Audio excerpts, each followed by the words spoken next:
个东西大家认识吗？鲁班锁，号称中国的魔方。这个是最简单的6块，我抽掉1块，整个就散了。它拆起来很容易，装起来可要费点心思喽。你学会了吗？我来试试。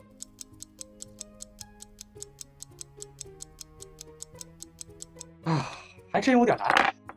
鲁班锁属于典型的榫卯结构，榫就是突出的部分，又称为钉；卯就是凹进去的部分。钉是钉，卯是卯，说的就是榫卯结构，不会搞错。鲁班锁就是靠榫卯结构巧妙相互锁定，按照一定顺序安装才能成功。给大家详细看看这个神奇的鲁班锁是怎么设计的。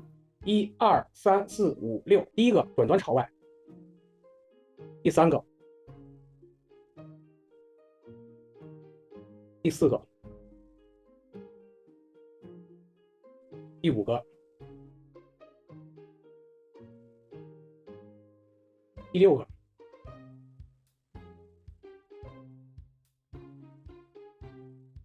这次看清楚喽，明白了这个原理，可以试试更复杂的，比如这个。